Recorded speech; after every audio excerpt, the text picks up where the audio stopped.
चला तर मग आज बनवूया आपण घरच्या घरी मस्तपैकी असं घट्टसर श्रीखंड तयार करूयात।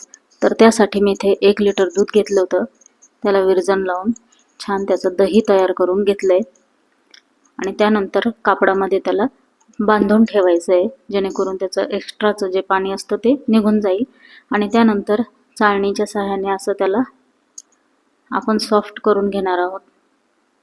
त्यानंतर त्यामध्ये मी इथे टाकले डेअरी व्हाइटनर, मिल्क पावडर सुद्धा टाकू शकता, त्याने ना एक छान असा वेगळा टेस्ट येतो आणि अजूनही श्रीखंड जे आहे ते छान घट्ट होते।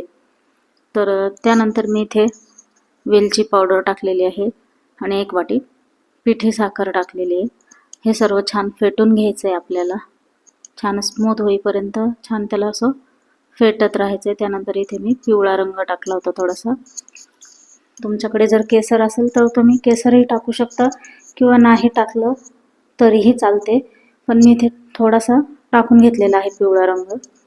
त्यानंतर त्यामध्ये टाकायचं आपल्याला काजू बदाम, तुम्हाला हवं असेल ते ड्रायफ्रूट तुम्ही टाकू शकता यामध्ये आणि मस्त असं आपलं श्रीखंड तयार होते इथे।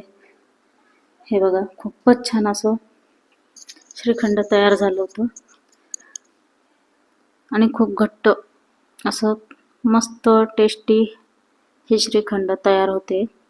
ते हे 1 लिटर दुधापासूनच मी बनवलेलं आहे आणि दही जे आहे ते सुद्धा छान घट्ट तयार झालं होतं आणि मस्तपैकी इथे बघा श्रीखंड तयार आहे।